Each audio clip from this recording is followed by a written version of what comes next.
This is my ISO image server, which basically means it stores ISOs and things like that. Also all the stuff related to the other servers.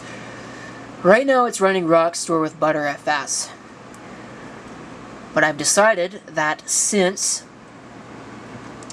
they're not actually issuing any updates to this software, I'm going to basically consider it abandonware at this point, similar to OpenFiler. They are still updating it, but you have to pay them in order to update, and that's not really something that I think is worthwhile for me as a home user.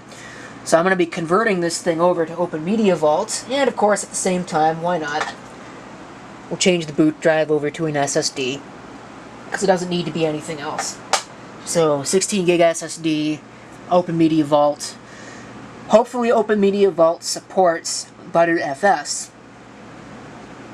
I guess if it does not, then I'll be putting the other drive back in and transferring data. But if it does, I should be able to format the backup drive and transfer the storage stuff to the stuff from the storage to the backup, then format the storage drive and set that all up, and then, deal with it that way. Hopefully that's what we can do. I'm going to go ahead and make sure that the backup and the storage are in sync with each other, and then we'll see where we go from there. Alright, so in all likelihood this is just going to take absolutely freaking ever, because it's about 500 gigabytes worth of data. Most of which is probably duplicates. But we have to wait for it to go through everything in order to ascertain that, which is seriously annoying, but oh well, whatever. Alright. Shut it down, hopefully for the last time with this OS.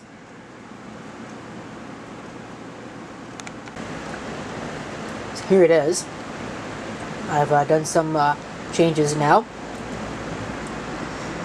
I should probably take it out and blow all the dirt out of it, but I don't think I'm going to bother. Actually, I might do that. Yeah, I think I'll take it out and blow the dirt out. Just clean it out, because it's rather dirty. There's the new SSD. I've also changed the power supply. The power supply that was in there was this Acbel 530 watt, and this thing is not really well suited to a server. More of a workstation, because it did not have enough. It had one SATA connection and 2 Molex. So I really don't need that in here. So I just went ahead and took it out and put this FSP 550 watt. Should be a little bit more efficient. It's 80 plus bronze certified. But while I'm waiting for my USB stick to create itself, I'm going to go ahead and take this thing outside and blow all the dust out. Okay, I've got it all nice and cleaned out. It's not perfect, but it's acceptable. Turn the light off. And hopefully this is going to do what I want, which is to say boot. Okay, turned off and turned back on again.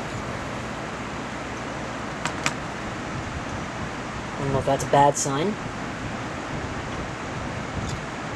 Oh, I just turned off. Now it's back on again. I don't know if this is going to work.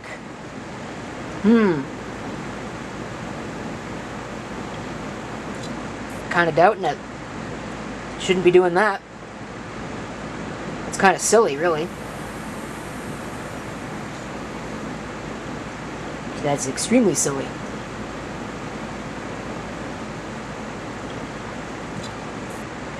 Yep, something's very definitely wrong. Okay, managed to get it to work for at least a bit. Let's see if it's going to work now. Probably not now that it's on video. In which case, if it doesn't, I'm just pulling this board out and replacing it, because this is ridiculous. Okay, F12 for the boot menu.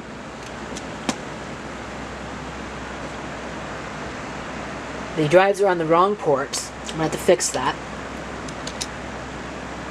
What I want is USB flash memory. We should boot to OpenMediaVault. Probably take a little while for it to do so.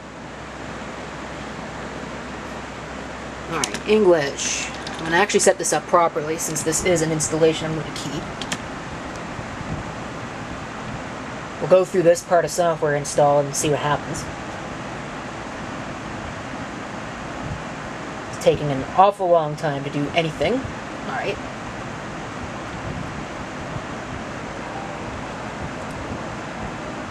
Well, you've seen a Debian installation probably about 1,000 times, so I won't go through this. The only difference is that this thing automatically chooses the disk and just uses all of it for itself. So there's no manual formatting or anything like that. Once you choose the disk, it uses the whole thing. That's much better.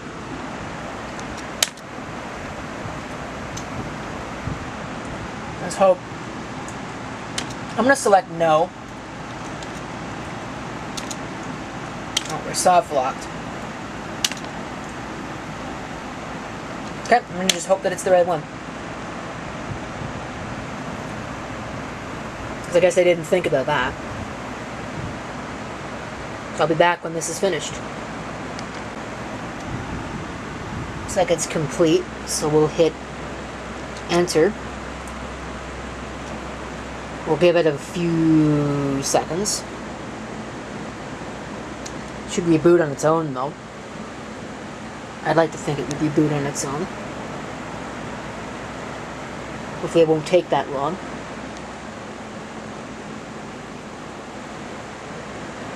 But computers do have a way of wasting your time when you need them not to. Did it turn off? No. Reboot it. Right. I'm going to pull that out, which just pulled the Ethernet cable out. Of course it did.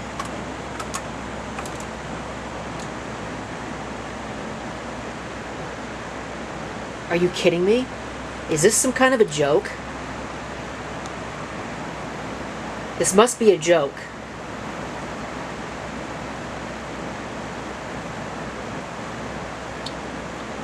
Oh man, okay. I'll make sure that it's booting the right drive. And we'll see. Okay, I'm not really sure what's going on with this network crap because that's nowhere close to what it should be on any of them. That's just weird. I did get it to boot. I had to turn AHCI mode off, which is interesting. I guess the drive does not support AHCI. So I'm logging in right now, and hopefully I can set this network stuff straight.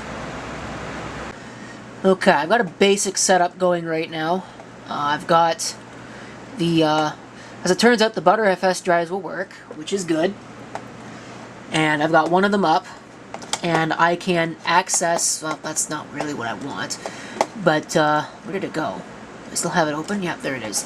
So, it's open. I have all the files here. So I'm going to go ahead and stop this video, because the hardware portion of setup is done. I don't need to do anything else. And I'm going to move on to the software portion of setup, which will take place in, hopefully, the next video. Or some video somewhere down the road. It'll be the second part of this, so there'll be a link to that once it's uploaded. Till then, thank you for watching. If you've got any comments, feel free to leave them down below.